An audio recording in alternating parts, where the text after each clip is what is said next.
Bueno, vamos a empezar este panel de cierre. Se pueden ir acomodando.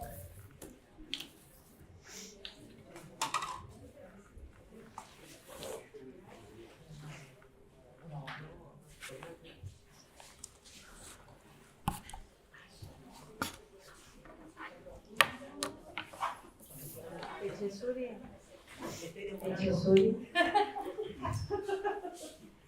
Llego tarde. ¿Está?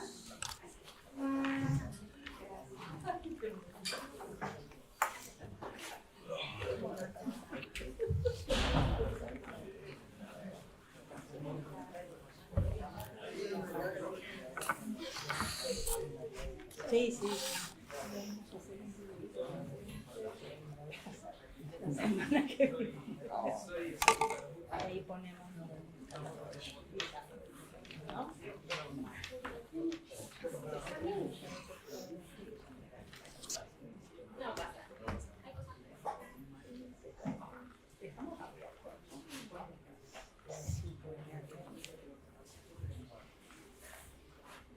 Sí, yo te iba a decir.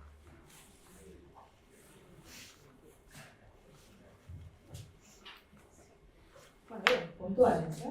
Estamos empezando en horario. Bueno, buenas tardes. Vamos a dar inicio a este panel de cierre, la historia oral en Latinoamérica, hoy, debates y perspectivas. Voy a presentar a los panelistas, los conocemos, pero bueno, corresponde la presentación de rigor. Cristina Viano es historiadora y fue presidenta de la ORA y formó parte de la misma en su constitución en el año 2004. Es docente de grado y posgrado de la Universidad Nacional de Rosario y dirige el programa de preservación documental de la Facultad de Humanidades y Artes de la Universidad Nacional de Rosario. Robson Laverdi es profesor de la Universidad Estadual de Ponta Grossa, del programa de posgraduación en Historia y director de acervos y pesquisa del Museo de Campus Gerais. ¿Bien? Okay. Y Gerardo Necoechea es investigador de la Dirección de Estudios Históricos del Instituto Nacional de Antropología e Historia de México y ha trabajado sobre memorias de distintas generaciones obreras, sobre migrantes mexicanos en Chicago y fue impulsor, los tres son impulsores de la historia, del estudio de historia oral en América Latina. Así que bueno, les damos la bienvenida, les agradecemos. Cada uno hablará 15, 20 minutos más o menos y después hacemos una ronda de preguntas. Cristina. Bueno, gracias Bettina. Buenas tardes a todas y a todos. En primer lugar, agradecer a Bettina la invitación para participar con estos dos queridos colegas con los que nos hemos encontrado en oportunidades diversas y en espacios diversos. Así que, bueno. Y también aprovechar la oportunidad para celebrar este postergado encuentro entre quienes hacemos historia oral, porque si bien pudimos sostener el ritmo de nuestros congresos, no nos veíamos cara a cara desde el año 2018 en el encuentro de Trelew. Así que bueno, también es una oportunidad para celebrar. El tema que nos propuso Bettina para intercambiar hoy me obligó a pensar en aquello que, sumergidos en una práctica de la historia oral, no hacemos como un ejercicio tan frecuente. Y entonces en este ponerme a pensar me di cuenta muy rápidamente que me resultaba más sencillo trazar una suerte de historia de la historia oral en Argentina, y eso resultaba mucho, porque voy a hablar de Argentina con alguna proyección, no sería capaz. Me parece que pensar en lo latinoamericano, más allá de nuestros cruces, de nuestros encuentros, es una tarea imposible. Pero pensar en el pasado me resultaba mucho más sencillo que intentar trazar alguna suerte de mapeo o configuración de qué está pasando con la historia oral hoy en Argentina y en parte en América Latina.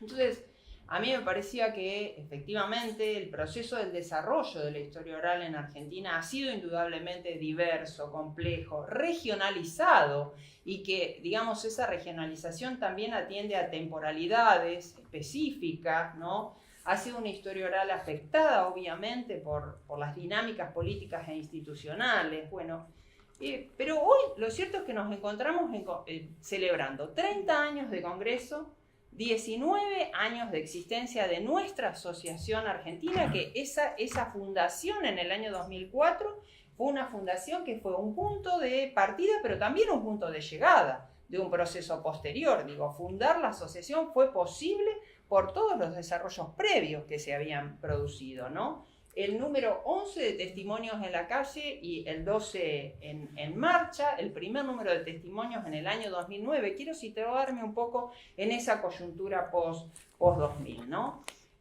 Porque me parece que sí, efectivamente, en las posibilidades de hacer y desarrollar la historia oral en nuestro país, el 2001, lo pongo como un símbolo, digamos, constituyó un quiebre, constituyó un clivaje entre esos años 90, que fueron muy difíciles, donde la historia oral y otros campos que intentaban desplegarse debían afrontar dificultades varias, ¿no?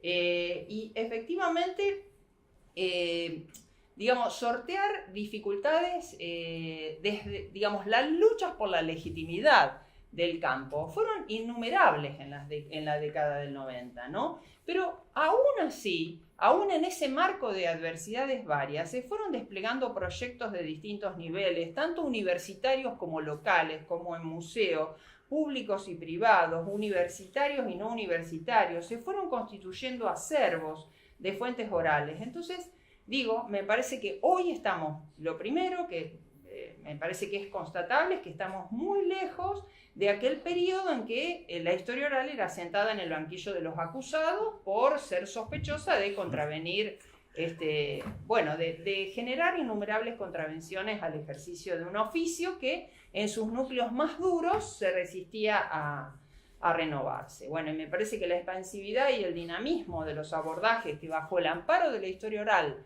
no han cesado de desplegarse desde hace por lo menos 2 décadas, ¿no? Y acá sí intento alguna suerte de periodización, digamos, fueron poniendo en crisis los distintos argumentos denostativos, digamos, que fue la propia producción, a partir de esa vasta red que se fue generando, la que puso en crisis esos argumentos denostativos respecto de todas esas fuertes sospechas que se descargaban una y otra vez contra la historia oral. Pero, sí quiero advertir que yo entiendo que el proceso de legitimación de la historia oral, y esto es algo que podría discutirse seguramente, no tuvo que ver ni con un desplazamiento de intereses al interior del campo académico, ni tampoco con un cambio, como un subproducto del cambio de agenda de las ciencias sociales, sino que yo creo que fue muy fuertemente, el proceso de legitimación fue muy fuertemente logrado por procesos sociales vivos que venían desde afuera y que interpelaban fuertemente a las academias, ¿no?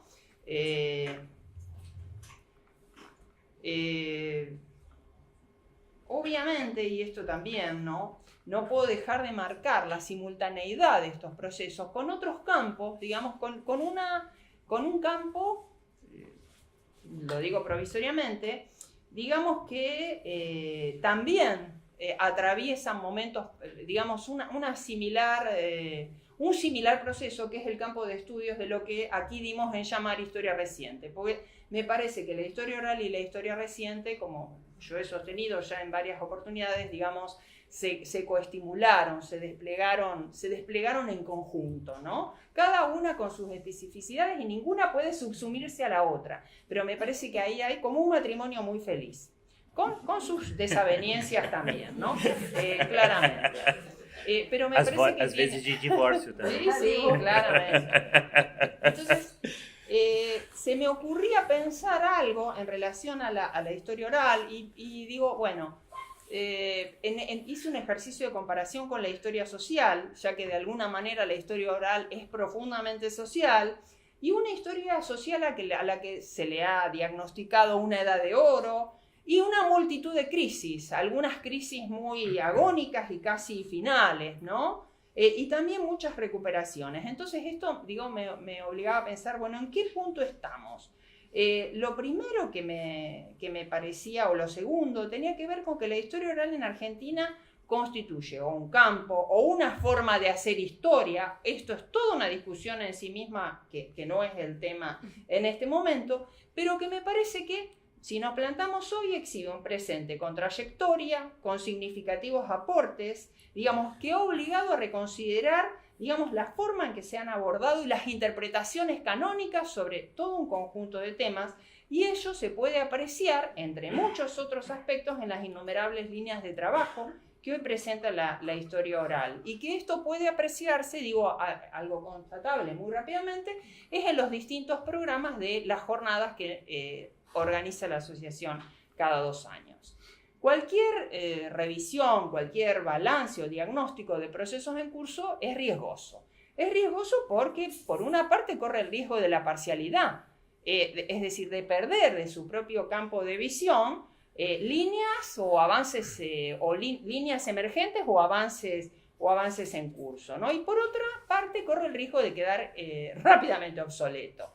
Esto me parece que... Pero no obstante ello, siempre es importante reflexionar sobre en qué punto estamos. Y sin ninguna intención de exhaustividad, quiero marcar algunas cuestiones que me parecen significativas. Una que quiero señalar tiene que ver con una situación común, que compete a un territorio que transforma nuestras propias prácticas y que es el de las tecnologías que nos llevaron del uso del grabador a la virtualidad y a utilizar distintos dispositivos.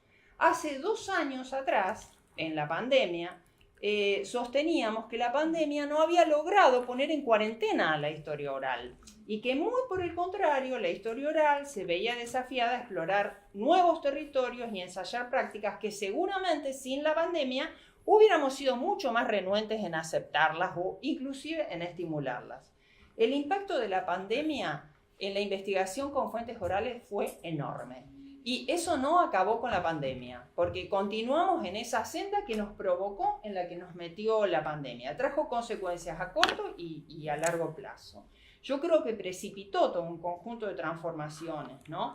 Porque nos vimos compelidos a recoger testimonios desde nuestras casas, es decir, que esa actividad de entrevistas, y le pongo el guión en el medio, ese carácter intersubjetivo, el contacto físico, la entrevista cara a cara, cuerpo a cuerpo en un espacio común y en un tiempo compartido con nuestras y nuestros entrevistados, se trastocó profundamente.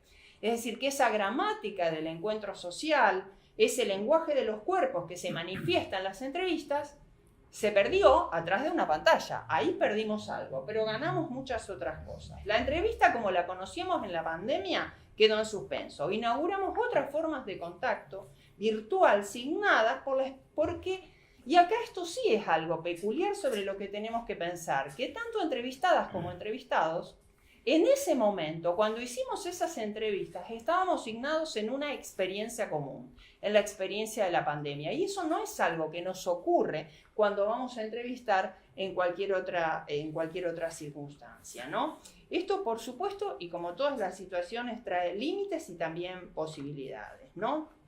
Creo que también en este punto nos debemos alguna reflexión.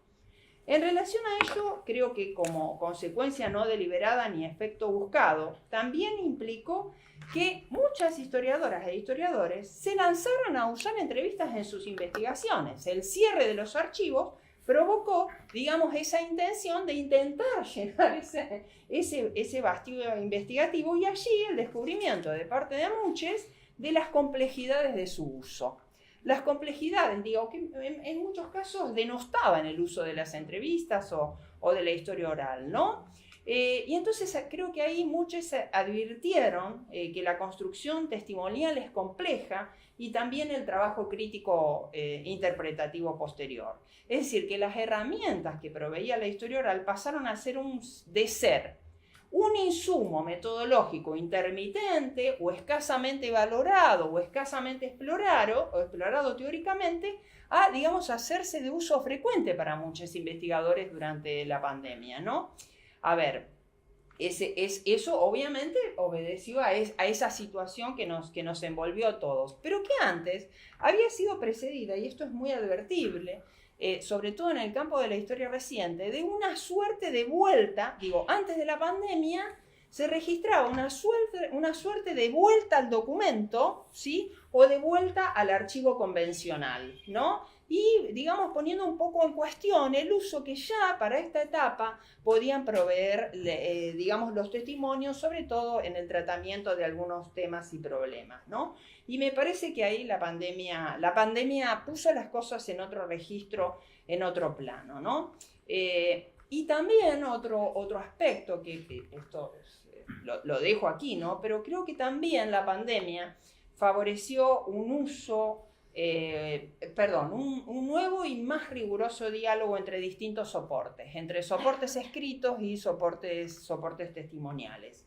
Y esto otro, y no como efecto de la pandemia, sino que es algo que ya viene desde antes, pero que me parece que es muy importante subrayar, que esta suerte de imperio, de imperialismo de la imagen en nuestra cultura, ¿no? También hizo que gestáramos un vínculo entre los testimonios visuales y los testimonios orales, y que esto se fue afianzando muy fuertemente en estos últimos años en términos de, digamos, una mayor rigurosidad en el tratamiento teórico y metodológico, y por supuesto ya puede verse una importante producción respecto de estos diálogos que entiendo que es muy valiosa. En este ejercicio que nos propuso Bettina, yo lo que advertí es que los últimos años, ya hace bastante, ¿no? Pero por lo menos 8, 9, están muy fuertemente poblados por distintos intentos de realizar balances sobre el estado de situación y desarrollo de la historia reciente en Argentina. Hay muchísimos balances sobre el estado de la historia reciente. Sin embargo, bueno, esos balances escritos fundamentalmente por quienes animamos, que también nos inscribimos nuestra producción en ese campo, ¿no? Entonces, en esas múltiples intervenciones, la historia oral está en el corazón de esos desarrollos, pero en la mayoría de los balances cumple una función meramente instrumental la historia oral. En los balances de la historia, lo que estoy diciendo es que en los balances de la historia reciente, la historia oral solo cumple un valor instrumental, ¿no?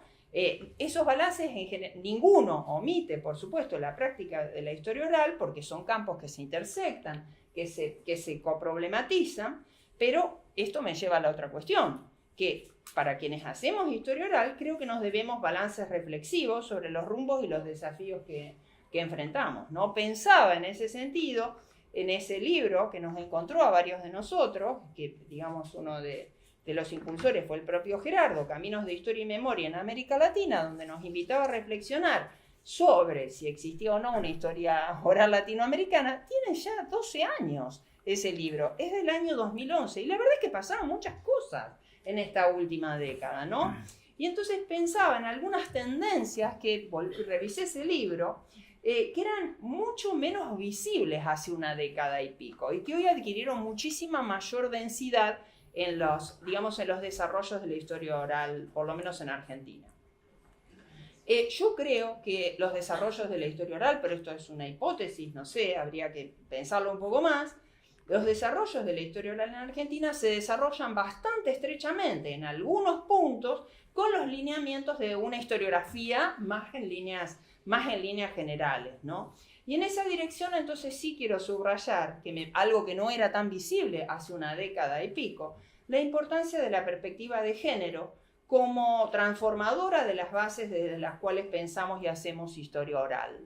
Creo que esto no estaba tan visible, al menos en la historiografía argentina, hace década y media, 2 décadas, ¿no?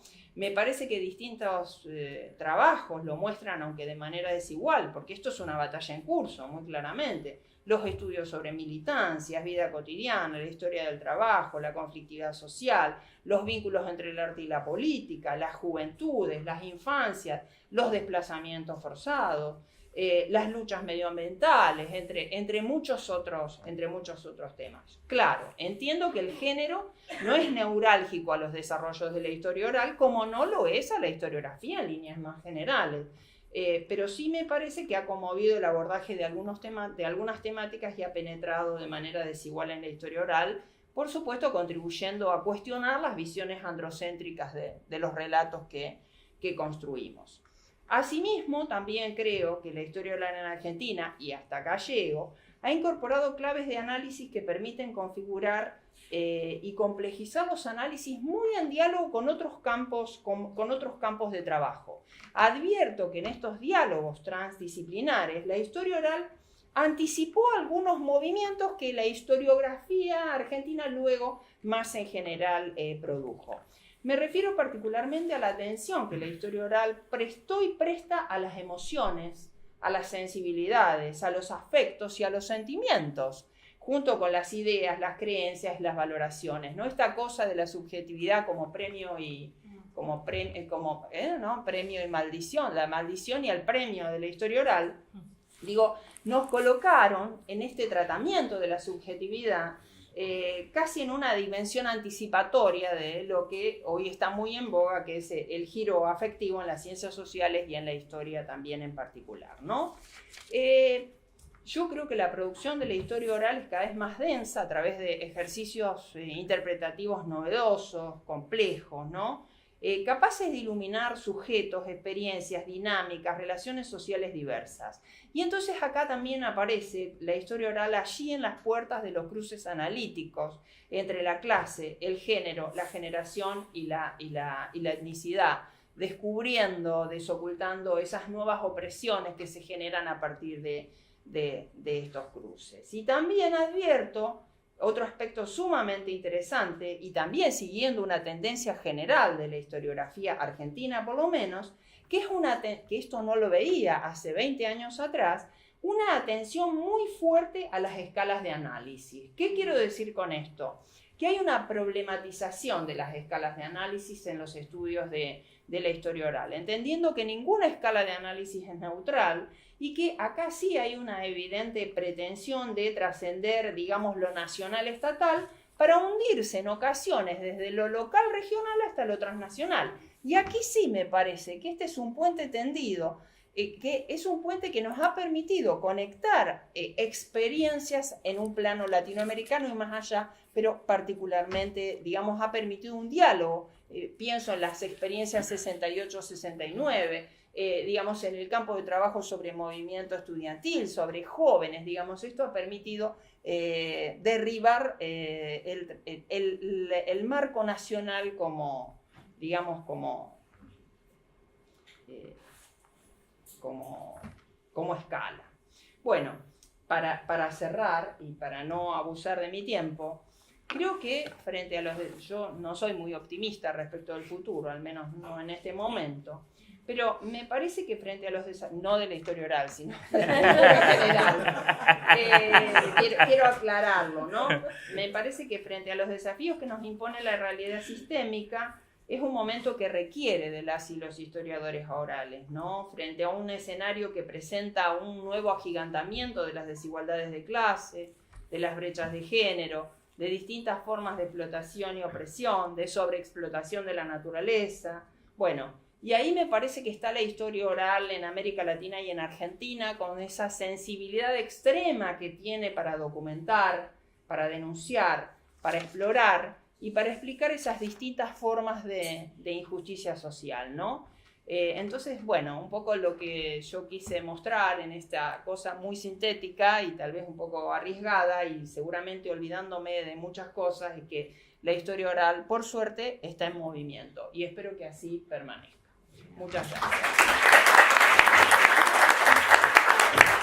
No sé cómo fue con el uso del tiempo.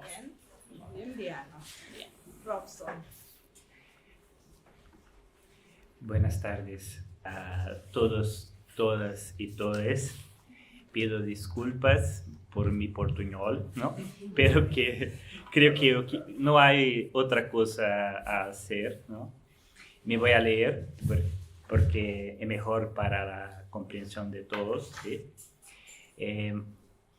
Siempre un placer volver a Argentina, especialmente de manera presencial, en este evento en Mar del Plata, ciudad a la que regreso por segunda vez en la compañía de amigos queridos. Estoy profundamente agradecido con mis colegas argentinos en el ámbito de la historia oral. He estado asistiendo a eventos aquí desde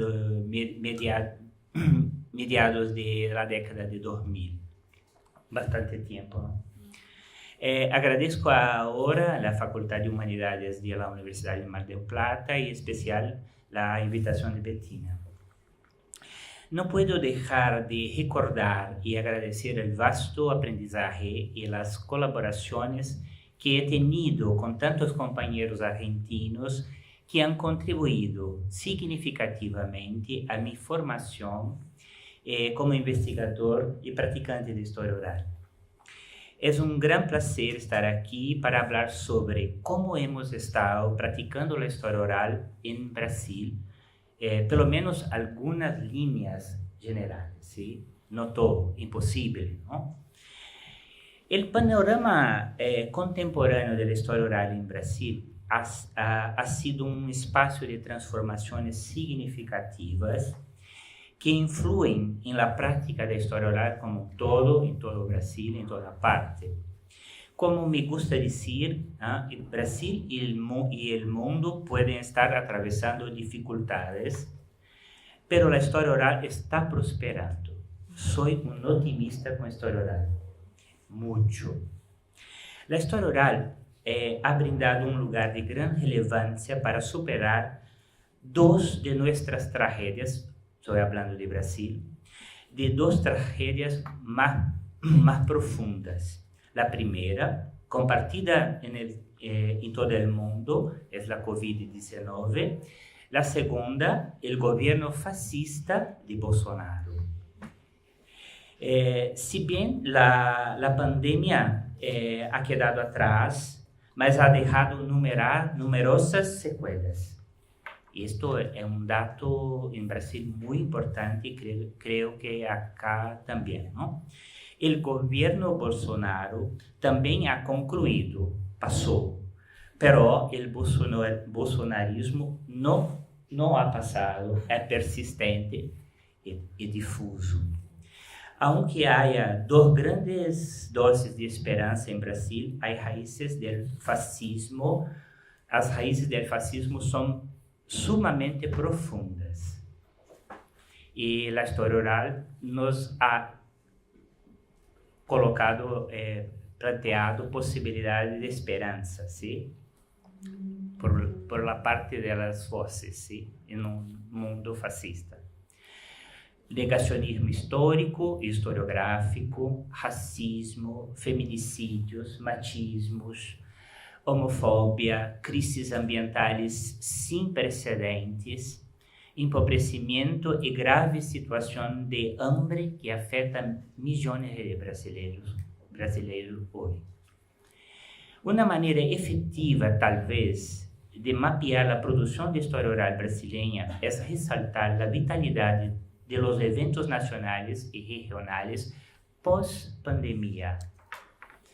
El año pasado tuvimos el 16º Encuentro Nacional de Historia Oral, el primero de una manera presencial después de la pandemia, así como los animados eventos regionales que pasan en año 2023, 5 encuentros este año y un año pasado, ¿sí? El encuentro de Río de Janeiro de 2022 en la Universidad Federal de Río de Janeiro, en colaboración con la Fundación Getúlio Vargas, bajo los auspicios de la Asociación Brasileña de Historia Oral, resultó ser un hito fundamental para reflexionar sobre desafíos y perspectivas de historia oral en una actualidad. El evento de Río de Janeiro del año pasado fue muy importante para nosotros. Fue un encuentro que inmediatamente pós el retorno presencial había un momento de grande entusiasmo. El tema Pandemia y Futuros Posibles de 2022, este encuentro resaltó la relevancia de la historia oral en regreso a la presencialidad en un contexto marcado por amenazas a la democracia muy fuertes y que continúan. El evento planteó cuestionamientos sobre desafíos que enfrenta el movimiento de historia oral en un entorno distópico, instándonos a repensar nuestras prácticas como investigadores comprometidos con la construcción de nuestro país y, por qué no, de todo el mundo, ¿no? El evento brindó un espacio para fomentar el diálogo entre la academia y la sociedad. Esto fue lo más importante. No solamente historia oral académica, sobre todo la producción de historia oral en espacios también no académicos, ¿no? En este contexto, la historia oral emergió como una herramienta de reflexión capaz de generar nuevos conocimientos y, sobre todo, brindarnos esperanza. A través de las memorias producidas y construidas a través de historia oral, el evento destacó cómo las narrativas pueden impulsionar la reexistencia. Este es un concepto muy importante en Brasil hoy. Reexistencia. Resistencia y reexistencia. La solidaridad, la acción, elementos esenciales para enfrentar nuevos desafíos e inventar nuevas utopías. Uno de los aspectos sobresalientes de este evento de Río fue el encuentro con las personas con un ambiente vibrante y lleno de afecto. Además, se abordaron temas emergentes y se discutió en el foro del colectivo de historia oral que existe desde 2016. O Fórum dos Coletivos de História Oral é uma modalidade de participação que existe no âmbito da Associação Brasileira de História Oral, que reúne vários coletivos em todo o país. Estes momentos são momentos de cambios, de perspectivas muito importantes, não? Este espaço aberto, livre e democrático propiciou intercâmbios entre praticantes e grupos. Algunos de los temas abordados incluíram narrativas docentes, memória artística, cultural e criativa em la história oral, deportes, narrativas orales e memória e lutas sociais e religiosas. Este é um outro problema muito importante em Brasil hoje, das lutas religiosas. Memórias, justiça, disputas de narrativa no presente, história em contexto de Amazônia, estado atual da história oral e papel dos arquivos, etnografias críticas e descolonização de narrativas, história oral em contexto de pandemia. Há em Brasil vários projetos de registro dos efeitos da pandemia em várias instituições em Brasil, não? Cidades, pandemias, migrações e culturas, história oral e mundo do trabalho, história oral e culturas visuais, história pública e oralidade. A história pública é o eje mais importante da história oral hoje em Brasil. História pública é o eje mais importante. E depois eu vou falar um pouco mais. Envelhecimento, este é um outro tema muito importante e emergente. Envelhecimento, que depois também vou falar um pouco mais. À luz destas considerações, os eventos regionais, porque temos o encontro nacional, ano passado, este ano, 5 encontros em 5 regiões em Brasil, não? Que han tenido um papel significativo e nos dão um painel de los temas mais importantes. Estes eventos regionais han proporcionado uma plataforma vital para discutir desafios e perspectivas da prática da história oral. Cada encontro aborda questões temáticas distintas, iluminando a diversidade, amplitude, nos termos um pouco que te apresentaste, e entusiastas da história oral. O primeiro encontro de Nordeste, que já fora, narrativas de resistência, oralidade e sistemas sensíveis. O evento se centrou em um vetor crucial da história oral, a resistência, por el contexto da crise da democracia, ¿sí? E golpe de Estado, em 8 de enero de este año, ¿no? Golpe de Estado. Tuvimos un golpe de Estado, ¿sí? Que se fracasó, mas hubo. Las narrativas orales se presentan como formas de resistencia en contextos de opresión y destaca la importancia de la escucha empática, un termo un poco complejo, a abordar temas sensibles. Encuentro de Sudeste, otra cosa muy importante, memoria, cuerpo y mundo. Cuerpo, un tema muy emergente. La corporalidad tuvo un papel destacado en este encuentro, explorando cómo el cuerpo se convierte en fuente y expresión de memoria. Se examinan narrativas, experiencias corporales en contextos históricos específicos, junto con la representación de cuerpos marginalizados en las historias orales. También se discute la influencia de las artes performáticas y de la interpretación de narrativas personales y corporales. Un encuentro de norte, democracias, conflictos y sustentabilidades. Este encuentro abordó un vector de relevancia global, la historia oral y la promoción de la democracia en el abordaje de conflictos. Se explora la relación entre historia oral, preservación ambiental y sustentabilidad, así como el papel de las voces indígenas, una otra problemática importantísima de Brasil hoy, y las comunidades locales, la construcción de la historia, sobre todo de la Amazonia y la región norte y nordeste de Brasil. Centro-Oeste, oralidades, disidentes, narrativas plurales. Este evento destacó las narrativas no hegemónicas en la historia oral, la valorización de las perspectivas no dominantes, la diversidad de puntos de vista en historias de comunidades marginalizadas y el uso de la historia oral de educación básica. Esto es un otro tema muy emergente, la aplicación y utilización de la historia oral en procesos educativos. Es muy fuerte en Brasil hoy por el tema de la democracia. La enseñanza y la historia, educación básica y la enseñanza de la historia demuestran el potencial de la metodología para enriquecer y democratizar el conocimiento. Encuentro de Sur, que va a ser ahora en Porto Alegre, múltiples desafíos de la era digital, el tema que abordaste, ¿no? Este evento ainda a se realizar, a realizarse, destacará un vector esencial en la actualidad, otro tema muy importante en Brasil, la integración de la historia oral en la era digital. Se discuten los desafíos metodológicos al adaptar la historia oral a contextos digitales, así como la preservación y accesibilidad de narrativas digitales.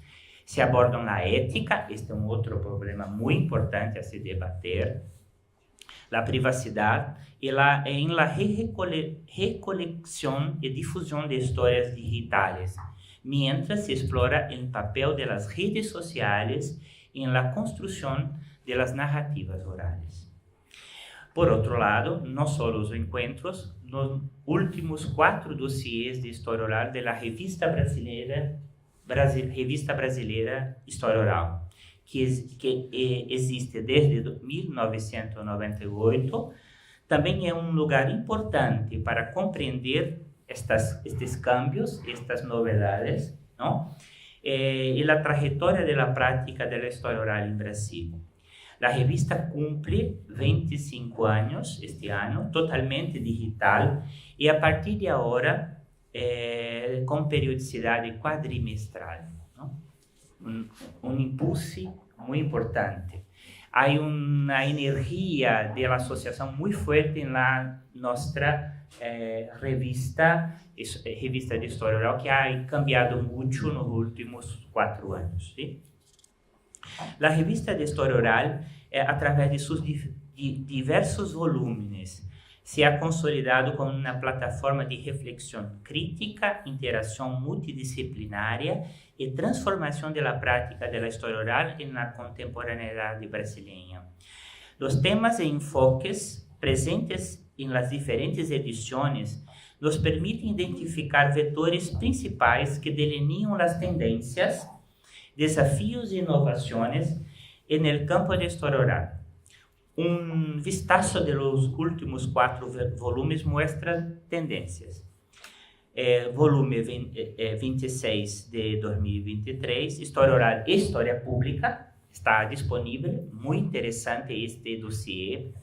Este volume observamos um vetor crucial que une a história oral com a esfera pública. El dossiê, por conta do tema da democracia em Brasil, da história pública, não? O dossiê central aborda a relação entre história oral pública, destacando narrativas personais, sociais, que podem enriquecer o diálogo público. Esta é uma discussão muito relevante para nós. O volume 25 do ano passado, 22, segundo, História Oral, Desafios Metodológicos, Diálogos Teóricos. E outro problema muito importante é a discussão sobre a construção de nossos processos de produção de narrativas orais. Não tomar as narrativas orais como dados objetivados, mas a construção de los relatos como parte constitutiva de los processos de interpretação da realidade. ¿Sí? O volume 25 de 2022, o primeiro de 2022, História Oral, Gênero e Interseccionalidade. Neste volume, emerge um vetor intrincado que interconecta história oral, gênero e interseccionalidade. O dossiê explora a complexidade das identidades com a história de pessoas transgênero, trajetórias femininas de resistência, reflexões sobre mulheres imigrantes e visões femininas do mundo laboral. O volume 24 de 2021, Deportes e Fontes Rurales. Este é um outro tema muito importante. Os deportes aparecem como um campo muito significativo de desenvolvimento da história oral em Brasil, não? Se destaca a relação entre deportes e fontes orales, a reflexão teórico-metodológica sobre futebol, sobretudo futebol, não? E a presença de imigrantes no deporte e outros processos. E, por último, o volume 24 de 2021, em momento de pandemia ainda, não?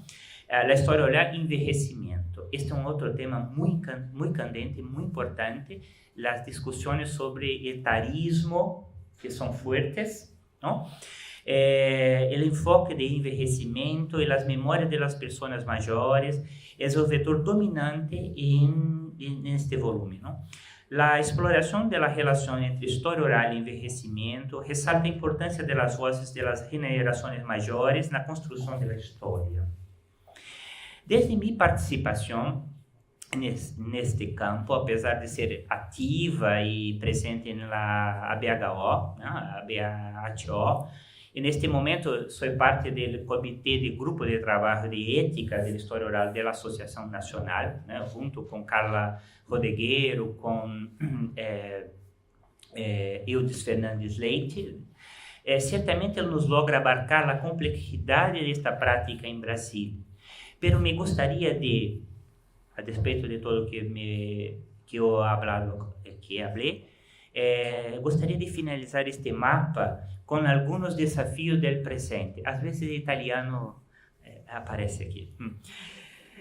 A construção da democracia brasileira, a escuta da história oral tem uma enorme contribuição, sobretudo a albergar as vozes dissonantes. O problema da democracia ha impulso a história oral de uma maneira distinta em Brasil. É isto que gostaria de destacar. Superar os desafios e as exigências dos comitês de ética, que em muitas universidades brasileiras requerem que os projetos de história oral tenham a autorização de comitês do Ministério da Saúde. Este é um problema sério em Brasil, não? Que planteo com outros colegas em comitê de ética da associação, não? Superar a violência de racismo, a homofobia, machismo, androexplicações, los discursos de odio que se han difundido en gran proporción, así como superar a la persecución de cultos religiosos de matriz africana. Este es un otro problema muy relevante, muy importante en Brasil hoy. Desarrollar y ampliar proyectos y acciones no académicas, esto es una cosa muy importante, en la escuela, en el barrio, en el medio rural, en la colaboración con demanda de los grupos sociales que pueden beneficiarse de una escucha compartida, una historia oral con las personas. Esto es una cosa muy importante para que se avanza muchísimo, además de la academia, ¿no?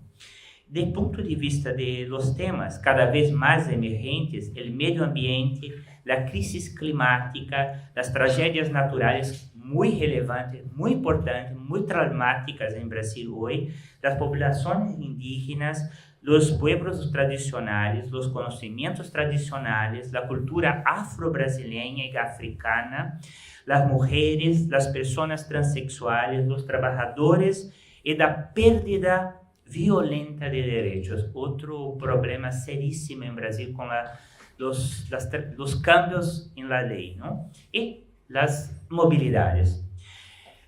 Para terminar, veo también que la historia oral no va a salvar la humanidad.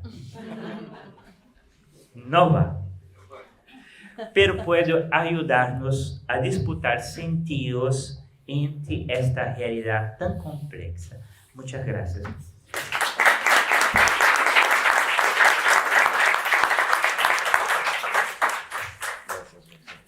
Chinta, yo que creí que ese problema ya lo teníamos resuelto. Mala parte. Al igual que Cristina, que Robson, agradezco muchísimo a Bettina, a la asociación, la invitación para estar aquí, participar del Congreso y estar en esta mesa. También es un gusto verlos, y no solo cara a cara, sino verles los cuerpos. A muchos de ustedes les he estado viendo las caras, sin doble sentido. Pero con todos ustedes me olvidé que había, ¿no?, algo más que las caras. Entonces es un placer volvernos a encontrar de cuerpo a cuerpo. Bien.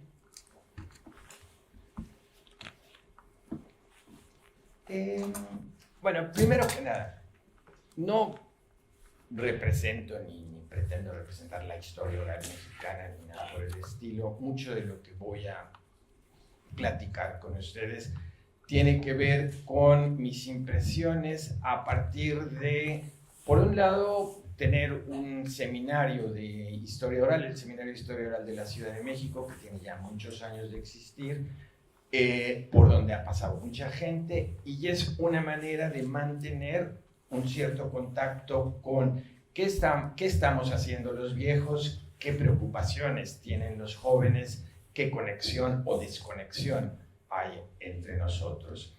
Y el otro es el taller de historia oral que se imparte en el Instituto Mora, que organiza Graciela de Garay desde hace más de 30 años. También otro espacio, ahí sí, sobre todo donde llega gente nueva con preocupaciones distintas, ¿no? O gente nueva con viejas preocupaciones, pero nuevas miradas sobre esas preocupaciones. Eso también me permite tener una idea de cómo se está pensando la historia oral, qué se está haciendo. Y finalmente, claro, mi propio trabajo como profesor en la Escuela Nacional de Antropología e Historia, donde también los estudiantes que llegan al posgrado, que hacen historia del siglo XX y que cada vez más recurren a la historia oral, ¿no? Entonces, a partir de eso es que tengo algunas apreciaciones sobre cómo está la historia oral en México actualmente. Inicio platicándoles una rapidísima anécdota. Hace ya muchos años, Alicia Olivera, una de las dos, digamos, pioneras de la historia oral en México, y vamos, trabajábamos juntos en la Dirección de Estudios Históricos, en alguna ocasión íbamos caminando por un pasillo, no recuerdo qué platicábamos, se voltea y me dice, lo que pasa es que tú tienes la formación gringa, por eso no entiendes. Sopas. Yo me quedé así como, ¿y ahora? No contesté nada, entre otras cosas, porque fue la primera vez que me enteré que había una formación gringa y una formación mexicana. Y realmente yo no tenía idea de a qué se refería con eso. Pero claro, me puse a indagar el asunto y resultó bien interesante porque tanto Alicia como Eugenia Meyer hablaban de que, a su vez, ellas, impulsadas por un etnohistoriador llamado Wigberto Jiménez Moreno, fueron a enterarse de cómo se hacía la historia oral en la Universidad de Columbia, en la oficina de historia oral de la biblioteca ahí, y en cierto modo organizaron la historia oral en México a partir de lo que vieron ahí, a partir de ese modelo, de esa idea de que la historia oral moderna está ubicada en la biblioteca, tiene como propósito hacer entrevistas, registrarlas en audio y guardarlas en archivos, ¿no? Lo curioso son los proyectos que ellas armaron. Armaron un proyecto sobre refugiados españoles en México, aquellos que perdieron la guerra civil de los 30, ¿no? Armaron un proyecto sobre el ejército zapatista en la Revolución Mexicana, es decir, aquellos que perdieron en la Revolución Mexicana. Armaron también un proyecto sobre los cristeros, el otro lado, por así decirlo, de la Revolución Mexicana, que también perdieron. Es decir, una serie de proyectos, por un lado, que hablaban de las oposiciones a la historia oficial, pero que también hablaban de aquellos que perdieron y por lo mismo no pudieron insertar su historia en la corriente principal de la historia mexicana. Y por otro lado, con una visión más inclinada no hacia lo popular, hacia el pueblo común, no hacia quienes fueron los dirigentes del ejército zapatista, no hacia los grandes, también lo hicieron, no hacia los grandes intelectuales que se exiliaron o se refugiaron en México después de la guerra civil, etc., sino ¿no? el hombre, la mujer común y corriente. Y eso tenía mucho que ver con dónde empieza este proyecto, que es el Instituto de Antropología e Historia. Y entonces tiene este sesgo, este fuerte sesgo de preocupación por la cultura popular. Algunos de ustedes, y en Brasil también me comentaban este asunto. No, yo fui al Museo de Antropología e Historia, es maravilloso esas salas sobre las culturas indígenas, etc. Entonces, esa preocupación que la antropología mexicana ha tenido, no solamente por los pueblos indígenas, sino por la cultura popular, impactó los proyectos de historia oral que se armaron en ese entonces. Estamos hablando de los años 70, 80. Y esa fue una primera generación de historiadores, sobre todo historiadoras orales, que a su vez jalaron a sus estudiantes, primero como mano de obra barata. Ahora les vayan a hacer entrevistas, no tenemos mucha plata, entonces les vamos a pagar algo, si es que, ¿no? O les vamos a dejar hacer sus tesis con ese material. Y después se viene formando una segunda generación de historiadores orales que le empieza a dar un enfoque un tanto distinto a la historia oral, en el sentido de que se empiezan a preocupar por qué es lo que estamos haciendo, qué es lo que estamos recuperando a través de estas entrevistas, de qué se trata lo que nos platican en las entrevistas, ¿no? Y entonces una reflexión un tanto más metodológica, un tanto más abstracta sobre el carácter mismo de la fuente, sobre lo que implica hacer las entrevistas, el carácter dialógico de la producción de la fuente, etcétera, etcétera, etcétera. Y también abren una nueva beta, digamos, de trabajo en la historia oral, que fueron los proyectos comunitarios. Ya no meramente hacer entrevistas para guardar fuentes en los archivos, sino hacer entrevistas con gente de la comunidad, invitando a la gente de la comunidad a participar en hacer su propia historia y en hacer un uso inmediato de esa historia oral, ¿no? En ese sentido, entonces, subrayando el uso político de la historia oral, tanto porque las memorias recabadas ayudaban a crear o recrear nexos a partir de elaborar la memoria colectiva, como también una manera en que los investigadores se insertaban en estos procesos políticos que se vivían en esas comunidades, ¿no? Ahora existe una tercera generación. Esa tercera generación, por cierto, es la que, por ejemplo, tiene ya un mucho mayor protagonismo en la Asociación Mexicana de Historia Oral y en muchas otras cosas. Del todo yo no sabría exactamente qué les preocupa, pero sí sé algo que me preocupa a mí, y es que muchos de estos historiadores orales lo que tienen son proyectos de tesis, ya no son proyectos de archivo, ya no son proyectos comunitarios, colectivos, tienen proyectos de tesis. Y ahí hay un problema serio que habríamos que abordar, porque ya no están, primero, no están pensando que van a generar fuentes que se van a guardar en un archivo, están pensando que van a generar fuentes para escribir su tesis, su artículo, y con tantita buena suerte se guardan en el cajón. Muchas veces desaparecen del todo. No tienen en cuenta esa posibilidad de que lo que han generado en las entrevistas se guarde en un archivo. Y muchos de ellos incluso tienen cierta desconfianza frente al asunto de los archivos, ¿no? En segundo lugar, no están reflexionando sobre el carácter de la fuente. Están utilizando, creo que era un poco a lo que se refería Cristina, están utilizando la fuente como cualquier otra fuente. No sé si a eso te referías con el carácter utilitario. Es decir, si fulanito me dijo que fue el 3 de diciembre el día que le pegó al camarada, entonces yo digo, al 3 de diciembre le pegó al camarada, y no me detengo a pensar qué es lo que esto significa.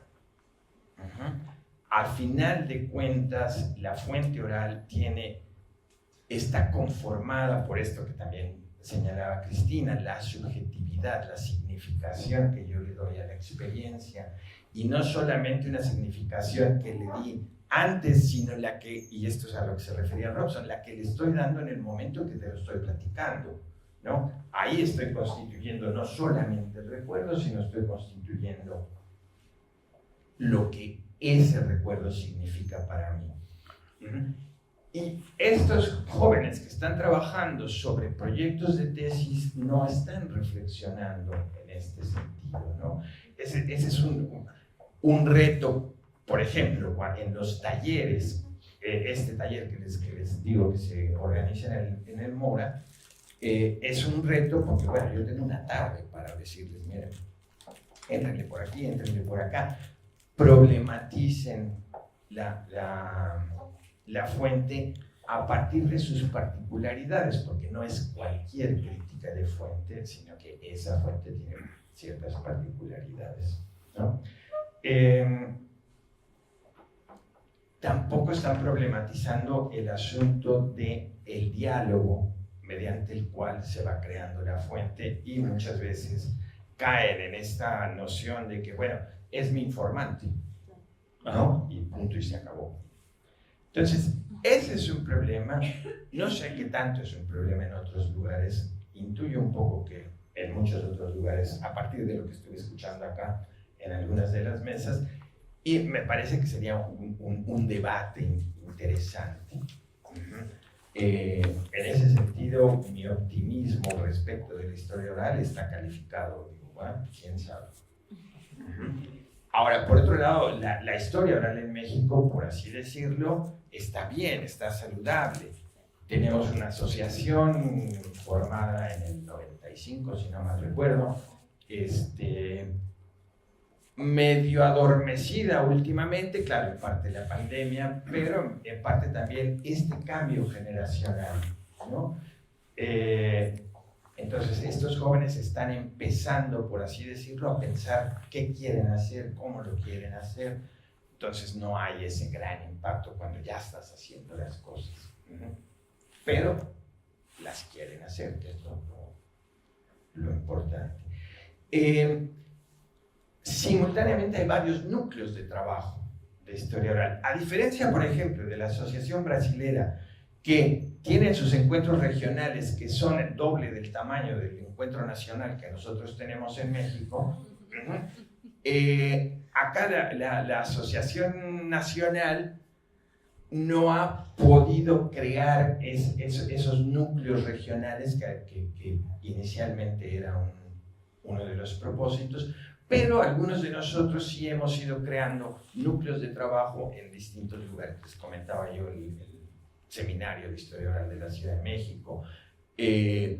Una de las cosas que nos gusta hacer es producir libros pensando a partir de ciertas preguntas cómo releemos las fuentes que producimos para otras investigaciones, ¿no? Entonces, de repente se nos ocurrió, a ver, vamos a buscar qué hay de solidaridad en las entrevistas que tenemos. Entonces, cada quien agarró, ¿no?, entrevistas hechas para muy distintos propósitos y las empezó a trabajar desde el punto de vista de solidaridad.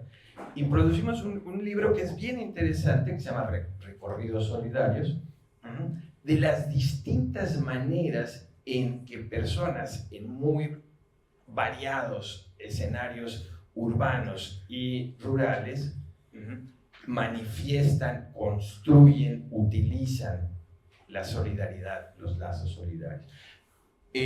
Bueno, ese es el tipo de trabajo que hace el seminario en la Ciudad de México. Hay un seminario similar en el norte de México, coordinado por Hilda Hernández, que es de la Universidad de Coahuila, y que sigue mucho también este modelo de ir planteando preguntas y recurriendo a viejas investigaciones para tener nuevas lecturas.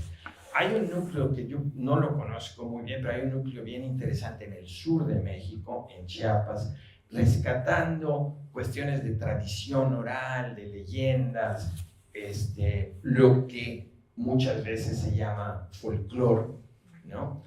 Que por cierto es una de las cosas que distinguen la historia oral latinoamericana de la historia oral gringa, europea, ¿no? Que consideran que, bueno, eso es folclore y eso no nos toca, ¿no? En fin, hay alrededor de 7 grupos, uno de ellos andaba por aquí, las colegas que presentaron el trabajo sobre el 68 en México. Una de ellas, a su vez, está trabajando haciendo un archivo de lo que los estudiantes del Politécnico Nacional vivieron, y que en cierto modo es una memoria contrahegemónica. Y este es uno de los trabajos interesantes que se está haciendo en México. Se han creado una serie de memorias dominantes sobre lo que fueron los movimientos de los 60s y los 70s, ¿no? Y entonces tú vas y le preguntas siempre a la misma persona, ay, cuéntame de qué pasó en el movimiento del 68. Ah, pues mira, te cuento. Fue así, así, así y así, ¿no? Y luego llega alguien más y lo mismo. Se empezaron a hacer entrevistas con personas que participaron en los movimientos armados. Al principio eran muy frescas, por así decirlo, y luego otra vez, ¿no? Esta es la historia de cómo fue nuestro movimiento armado. Entonces, ha habido un interesante movimiento de la gente nueva que está llegando a la historia oral, de decir, bueno, ya no nos interesa reentrevistar a estos, queremos entrevistar a otros, y entonces de buscar a todos aquellos que, una de dos, o no quisieron en tiempo pasado dar un testimonio, por razones muchas veces de no sentirse seguro, ¿no? En el 2001 hay una cierta apertura curiosamente, con la entrada de un gobierno de derecha, pero que era el primer gobierno alternativo frente al PRI, pero que nadie sabía exactamente qué iba a pasar. Entonces, algunas gentes se animaron a dar testimonios o a escribir y publicar autobiografías, pero mucha otra gente dijo, no, espérame, vamos a ver qué pasa. Y tenían razón. Pero que ahora sí empiezan a animarse, un nuevo gobierno progresista, etcétera, etcétera, o personas que de plano nadie las buscó. Nadie les pidió una entrevista, y que cuando uno llega le dice, oye, ¿te quiero? Sí, claro, por supuesto, tengo mucho que contar, ¿no? Y es distinto a lo que ya te contaron. Entonces, esa parte de ir constituyendo los testimonios individuales a la contra de esas memorias colectivas oficiales o hegemónicas que se han ido formando es un trabajo interesante que se está haciendo.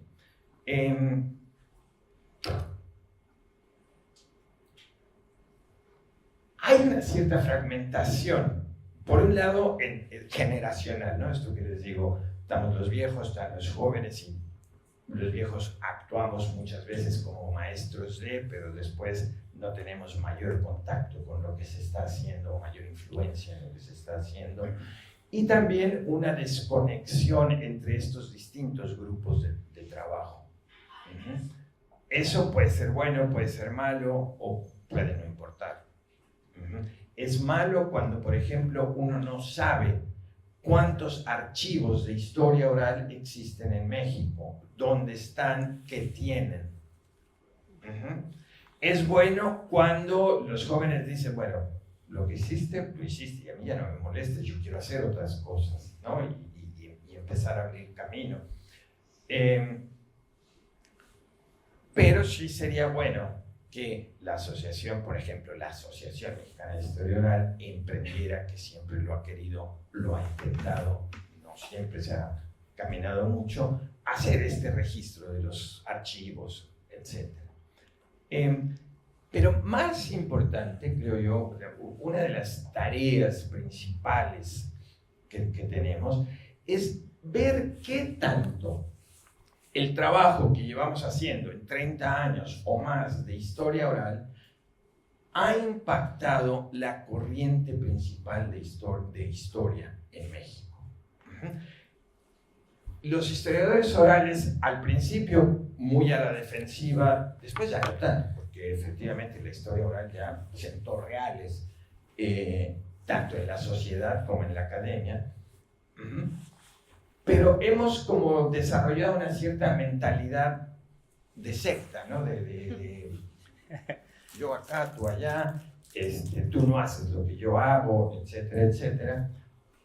Y no nos hemos preocupado por impactar esa corriente principal de historia. Es decir, ¿qué tanto la historia que, por ejemplo, los chicos reciben en la educación básica, media, está ya influenciada por lo que hemos ido sacando en historia oral, por ejemplo, los sentimientos, la subjetividad, la experiencia común y corriente de la gente. Hace un tiempo hice un trabajo con varios colegas latinoamericanos sobre la politización, enfatizando esto de que no nada más era una cuestión de ideología, también tenían que ver, ¿no? los afectos en la infancia, tenía que ver los amigos, el grupo de amigos que uno tenía en ciertos momentos, etcétera, etcétera, que había muchas otras cosas que impactaban la politización.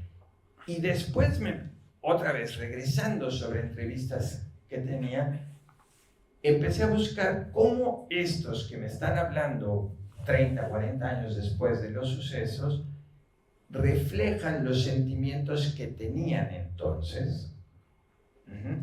Y este sentimiento de vivir en una sociedad sumamente conservadora, sumamente opresiva.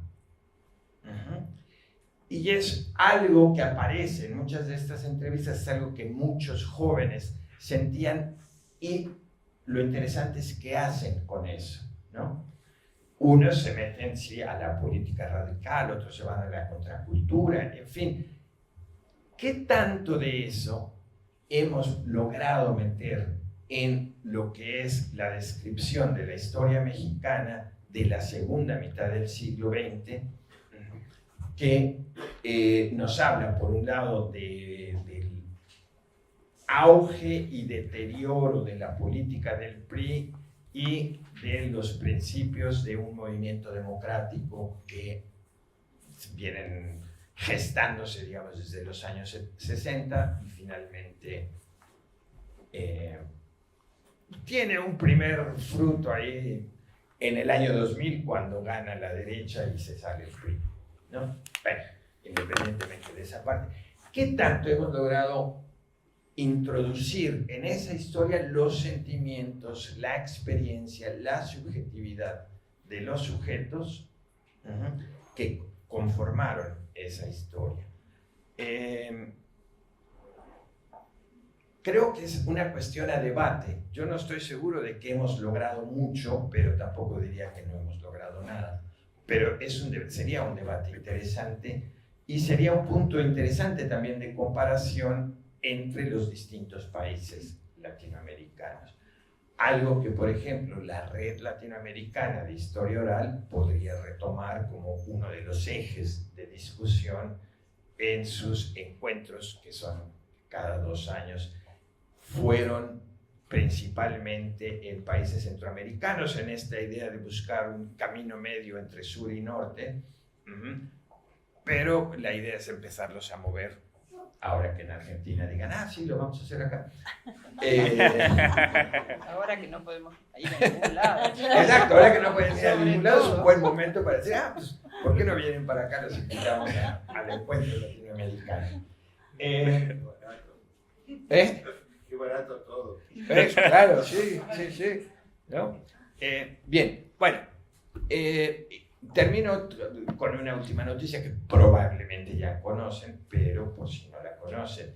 Estuvimos en la reunión de la Asociación Internacional en Río de Janeiro, donde el colega Rubén Kotler quedó electo como representante por Sudamérica junto con una colega brasilera.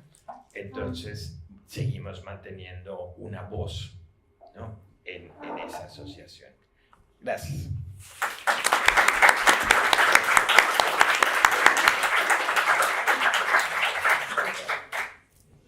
Bueno, muchísimas gracias. La verdad que hemos escuchado 3 conferencias que de alguna forma tienen algunas cosas en común, ¿no? Como ustedes iban diciendo.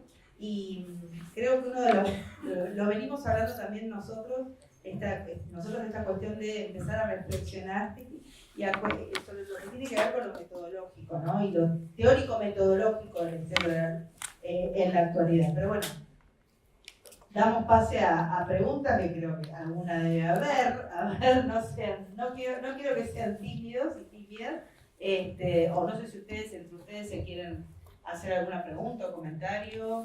No, como quieran. ¿No? ¿Abrimos? Sí. ¿Alguna pregunta? ¿Comentario? Ahí va, mirá. María.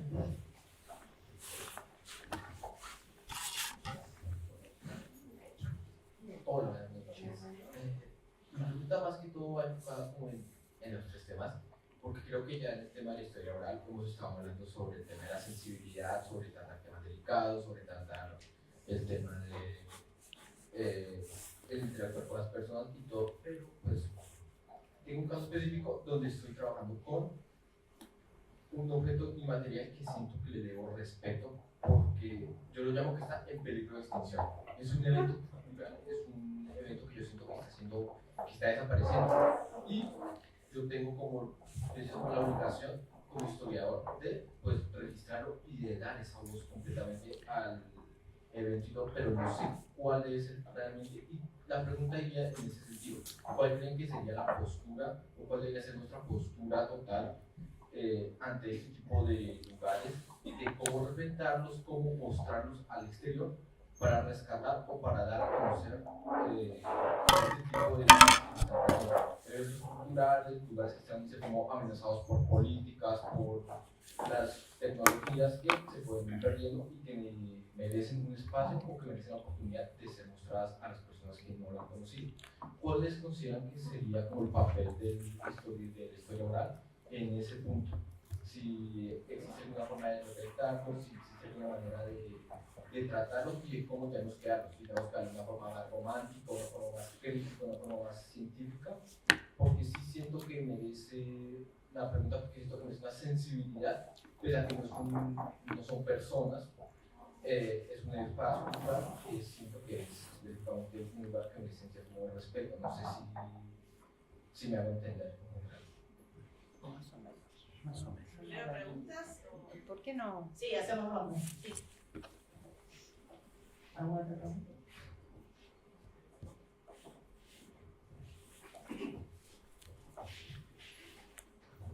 Gerardo,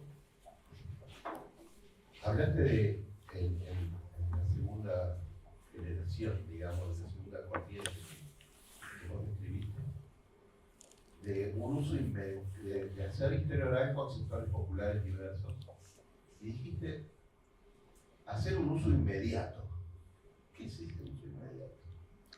Para esos sectores, ¿cuál es el lugar nuestro, digamos? Historiadores ahí. Eso.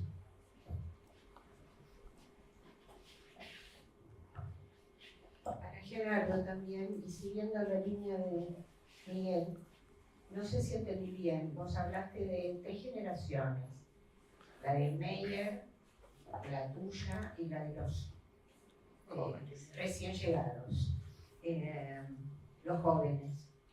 Y yo me quedé con una sensación, no sé, ni siquiera es una percepción, una sensación de, en las primeras 2 generaciones, un uso de la fuente con un cierto objetivo o direccionamiento hacia lo social y lo político.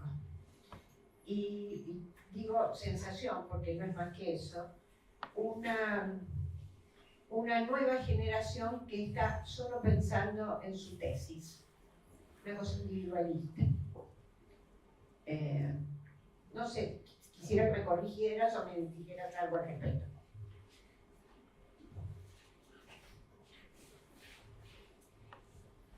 Hola, para Roxanne, si pudieras ampliar esta categoría que dijiste como eje muy importante en la historiografía oral en Brasil, sobre historia pública, que era lo que estabas, a qué se refería. Sí.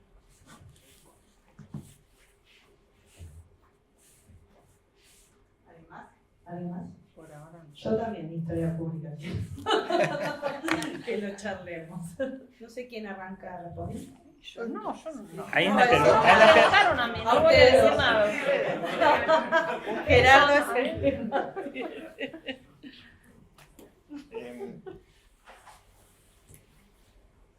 Bueno, ¿Eh? uso inmediato, ¿a qué me refiero? No sé. 2 distintos tipos de cosas. Uno es, por ejemplo, proyectos que se hacen en una comunidad que tienen un propósito claro.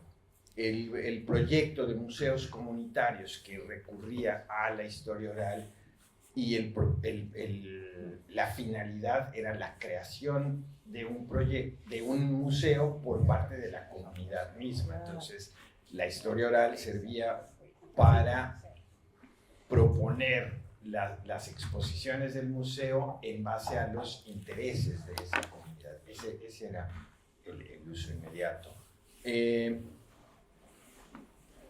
El otro tipo de uso inmediato a lo que me refiero es lo que la comunidad recibe en el sentido de autocrear, no sé si autocrear, En el sentido de crear una propia visión de sí mismos que puede estar, que puede entonces insertarse en la historia mexicana. Por ejemplo, comunidades que, sobre todo comunidades indígenas, que sienten que han sido marginadas, bueno, no solo sienten, fueron marginadas, han sido marginadas, siguen marginadas, y de repente este tipo de proyecto les sirve para incrustar su historia en la historia mexicana, independientemente de si esas fuentes se guardan o no se guardan. Acá el propósito no es tanto la creación de fuentes para archivo, y ese es uno de los problemas en estos proyectos, sino el uso político que le puedes dar a el trabajo que se hace con memoria, ¿no? con la historia oral. Entonces no hay un propósito tan inmediato y concreto, pero hay este uso que la comunidad hace en este sentido. En la zona de Oaxaca esto era muy claro en el trabajo de por ejemplo, los profesores bilingües en zonas donde los abuelos, por ejemplo, los abuelos hablaban zapoteco, los padres pierden el zapoteco porque viene todo el avance de la educación pública nacional para crear al mexicano, y entonces eso de hablar zapoteco no sirve, tienes que hablar español. Y una tercera generación que empieza a recuperar el zapoteco, para quienes estos proyectos de historia oral son bien importantes porque escuchan hablar a sus abuelos. No necesariamente sus abuelos consanguíneos, sino los pocos viejos que siguen viviendo en las comunidades que hablan el zapoteco, ¿no? Ese tipo de cosas, es a lo que me refiero con los usos inmediatos. Y donde hay una intención muy política de parte de los investigadores. Insisto, mucho más preocupados por esta inserción política que por la creación de fuentes y archivos. Y sí, justo, ¿no? Esas primeras dos generaciones. A ver, una vez, Alicia Olivera también en una plática, me dice, no, mira, nosotras teníamos una gran urgencia. La gente que había participado en la revolución se estaban muriendo. Se nos están muriendo los viejitos, vámonos a entrevistarlos. Ya luego nos preocupamos de qué hay, ¿no? Esa segunda generación, digo, se preocupa más ya por la fuente. Pero en ambos casos hay una preocupación política en el sentido de visibilizar y de hacer público y de dejar un registro de lo hecho. Y no en esta tercera generación, y no porque no les interese.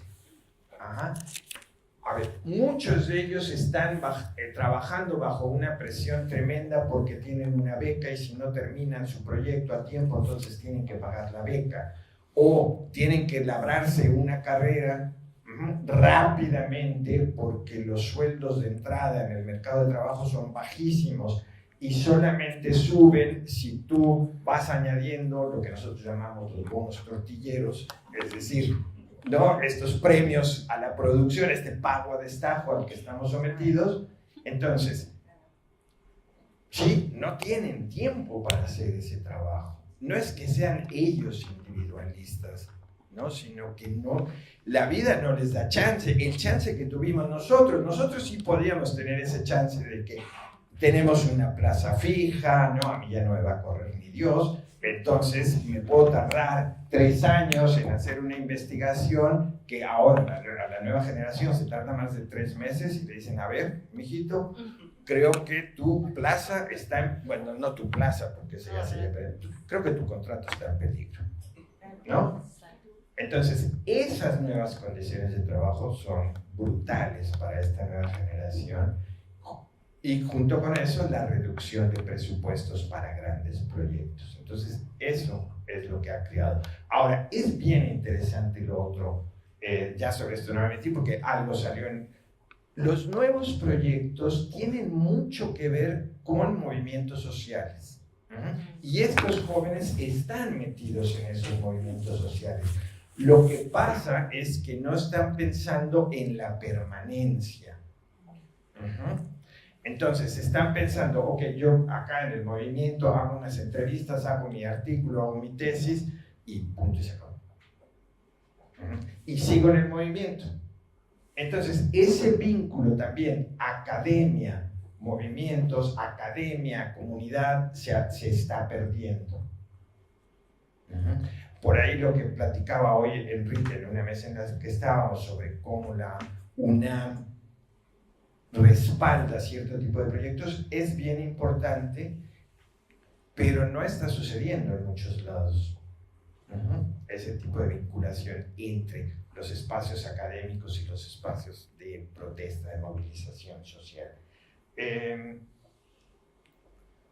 Y un poco por ahí va también lo de memoria pública. ¿Cómo llevar a la visibilización todo esto? Sí. Hay ahorita en México, con el nuevo gobierno progresista y toda esa vaina, una gran preocupación por la memoria, ¿no? Pues, ¿por qué hay que hablar de memoria? Todo el mundo está hablando de memoria.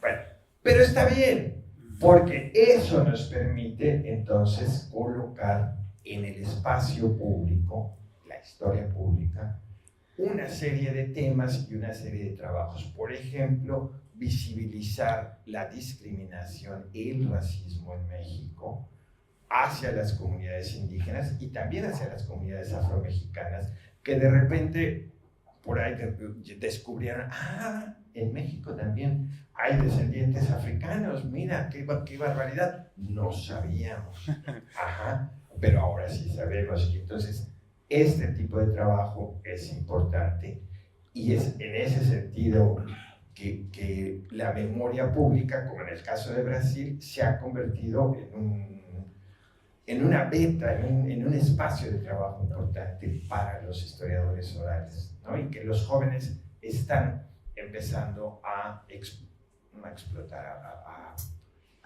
trabajarlo mucho, ¿no? A expandirlo.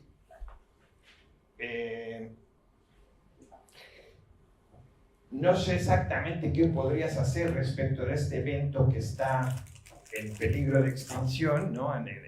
Es decir, la historia oral no va a evitar que se extinga, pero este trabajo de memoria pública sí puede ayudar no solamente a crear un registro de lo que fue o de lo que está extinguiéndose, sino quizás una conciencia de la importancia que tiene y poder revitalizarlo. Más allá de eso no se me ocurriría qué decirte sobre el asunto que planteas. Bueno, creo que eso.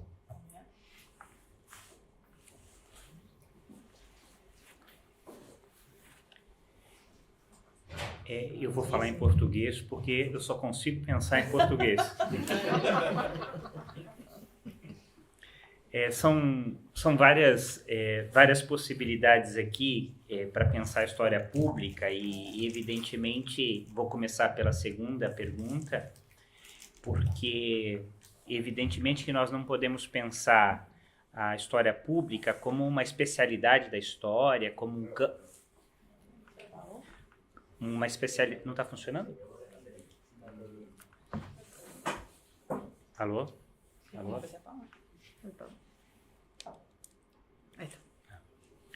Vou retomar então. Vou tentar falar mais devagar, mais despacito.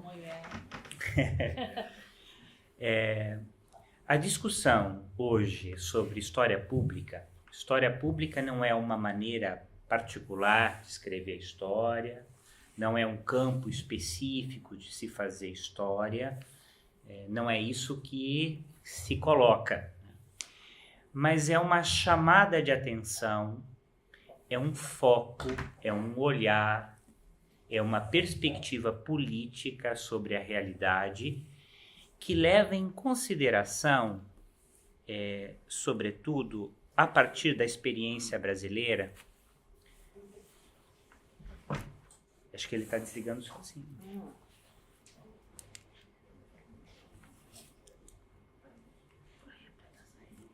Sim. A partir da experiência brasileira, na última década, digamos assim, que tem ido pela direção da história pública como um enunciado, né, como uma maneira de ver, como um campo que está intrinsecamente ligado aos problemas relativos à democracia, às vozes, à marginalização das vozes e à ausência dessas vozes no espaço público, né? Ele está Sí, dizendo... se quedó sin- Quizás ya no tienen. La tecnología con... Sigue, sí, ya está. ¿Ya está? Bom, então vamos tentar. Vamos a buscar otro. E nessa perspectiva, né, quando a gente fala de história pública, nós estamos falando exatamente de uma preocupação que se evidenciou muito na universidade brasileira, e não só na universidade pública brasileira. É? Ya, sigue, Sí, sigue. Vou falar assim. Habla fuerte. sí, ahí es mejor. Na universidade pública brasileira, né, de que há uma distância colossal entre a produção do conhecimento histórico, historiográfico, e a utilização, ou os efeitos, ou a praxis desse conhecimento na dinâmica da sociedade. Então, quando a gente fala de história pública, a gente se reporta a esse movimento que não é novo, né, da história pública como um lugar, mas ele não é uma maneira particular de fazer história, mas é uma chamada de atenção. Sobretudo porque isso também não é uma unanimidade, porque há muito contestação à história pública como esse lugar, né, porque ainda se defende muito a história acadêmica, formal, e eu acho que uma coisa não tem a ver com a outra, né? Elas se constituem e elas devem conversar, devem dialogar. Mas quando nós falamos de história pública, nós estamos falando de criar maneiras, atenção, e inscrever as vozes, como disse o Gerardo, no espaço público. Criar projetos, situações que possam permitir que as vozes se inscrevam na realidade. Por quê? Porque há um silenciamento absurdo em relação a vários temas, tá?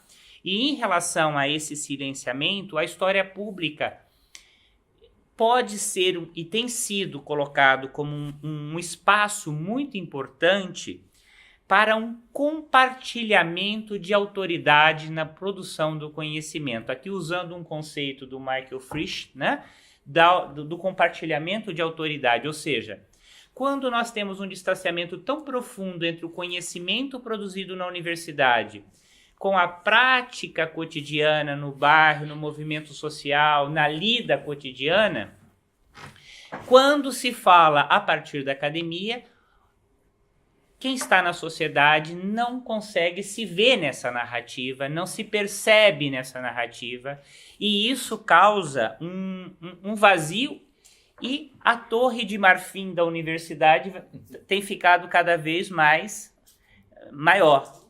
E esse é um processo que tem a ver, evidentemente, com a maneira como a produção do conhecimento se especializou, se multiplicou, se amplificou academicamente. Isso é muito importante, não há problema nisso, mas essa produção não está comunicada, ela não está compartilhada, ela não está socioconstitutivamente se realizando na transformação da vida social.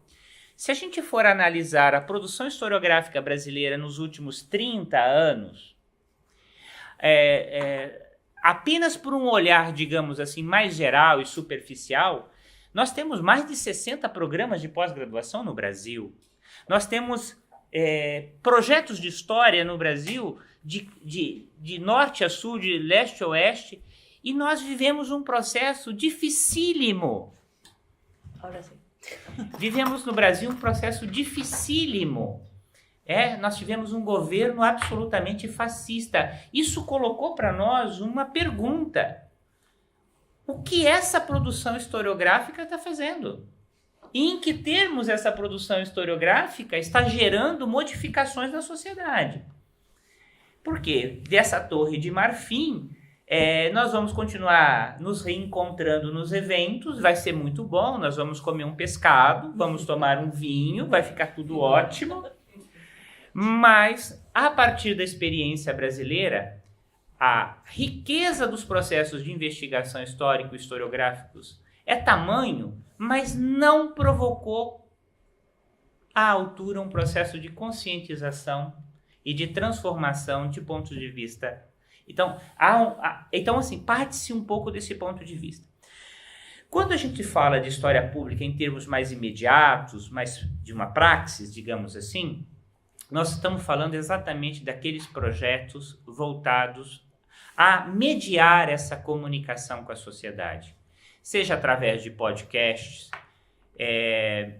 redes sociais também, de uma maneira, evidentemente, a partir das categorizações do próprio fazer histórico-historiográfico, ocupar os espaços da comunicação histórico-historiográfica. Sem esse processo de comunicação, que deve ser mais amplo do que a comunicação com os movimentos sociais que nós participamos. Eles têm que ser um convite a um debate mais profundo. Então, há um abismo entre a produção historiográfica. Essa é uma leitura minha, não é nenhuma leitura da associação, né? É uma leitura minha como historiador. Há um abismo entre a produção historiográfica e a vida social, né? Então, quando a gente está falando de história pública, a gente não quer fazer um jeito próprio de fazer história, não é uma maneira particular de fazer história, mas é convocar e mediar espaços de compartilhamento e coprodução com a sociedade. Eu vou dar um exemplo, né? Na investigação coletiva que nós fazemos com os produtores de erva mate do sul do Paraná e norte de Santa Catarina, nós temos nos reunido com os agricultores em círculos de memória, debaixo das árvores de araucária e erva mate, para escutar, registrar e mediar uma comunicação entre nós, historiadores, e os agrônomos, os técnicos agrícolas, no sentido de que os próprios agrônomos e técnicos agrícolas precisam também aprender a escutar. Então, veja, eu estou falando aqui de uma história aplicada. Eu não estou falando de uma história acadêmica, eu estou falando de uma história aplicada. Desse projeto de história pública, que envolve história oral, história pública e história ambiental, que é um outro tema que depois eu quero até conversar com a provocação do Gerardo, esses três eixos, eles são hoje decisivos para nós em termos de sociedade. A questão ambiental, a questão climática é um dos temas mais candentes, interseccionados com a questão de gênero, a questão do racismo, a questão do etarismo, são os temas mais importantes que nós temos hoje. Então, desse projeto de história pública, de mediação de saberes, de diálogo de saberes, de uma comunidade de prática, nós geramos um dossiê de quase 100 páginas, produzido em consonância entre historiadores, antropólogos, agrônomos, biólogos, técnicos agrícolas, e encaminhamos a FAO em Roma, para reivindicar um selo para os sistemas tradicionais de erva mate, baseados na cultura dessa população que mantém a floresta em pé. Então, isso é fazer história pública, né? Não é um jeito de escrever história, mas é desdobramento de outras faces do nosso fazer historiográfico, né? Então, a história pública é criar essa mediação, é construir pontes de significação e tentar diminuir a distância que existe entre o saber acadêmico e a vida social. E em relação à pergunta do jovem lá, sobre... Eu também não saberia muito opinar, mas me ocorreu aqui uma preocupação em relação aos temas sensíveis. A gente atribuiu um nome tão bonito para essa coisa, né? Temas sensíveis. Na verdade, para grandes tragédias, né? Quando a gente fala de temas sensíveis, dá a impressão que isso é um campo de facilitação, mas tema sensível, na verdade, é um tema para os traumas, para a violência e outras coisas.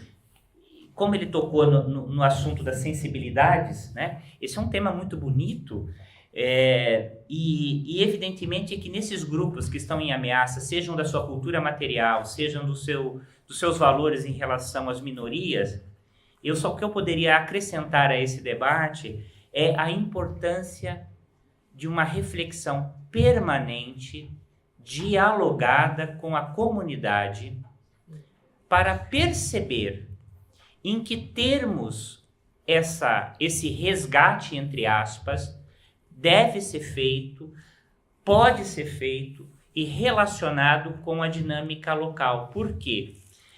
Porque sem esse corpo ético, a própria prática da defesa dessa valorização daquilo que se perde pela incapacidade de inscrever as vozes daquelas pessoas que estão ali ligadas, né?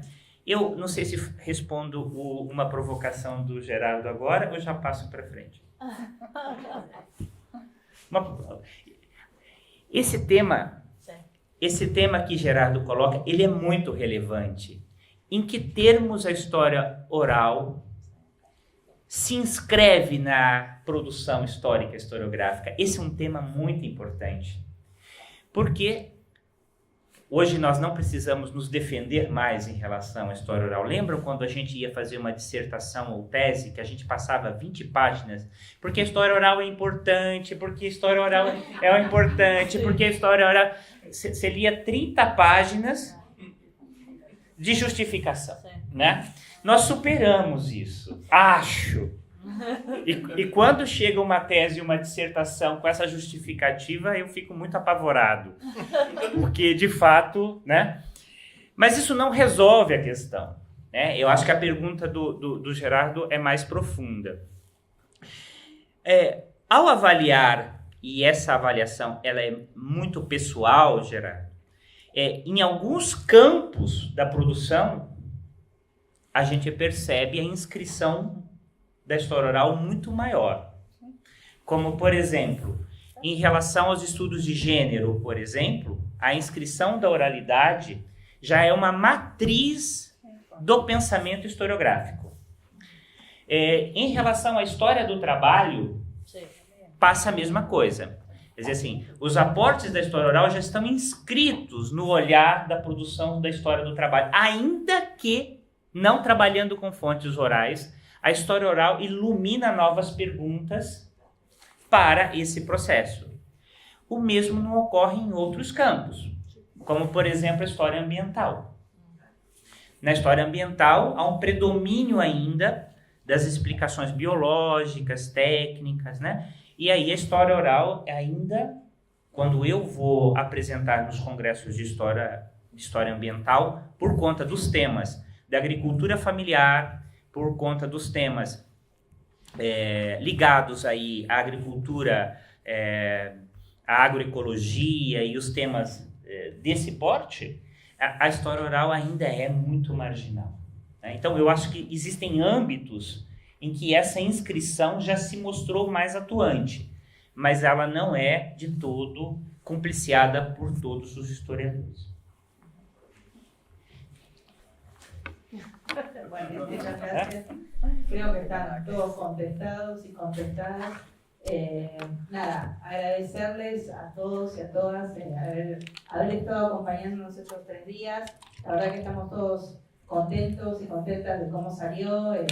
Pusimos mucha garra y el equipo, quiero agradecer a algunos han quedado, ya se fueron, pero bueno, el equipo acá local que estuvimos trabajando estos 3 días. cerrar este panel, nada, invitándolos e invitándolas a que en 2 años nos vemos en Catamarca. Ahí está Walter, nuestro anfitrión. Así que nada, un aplauso.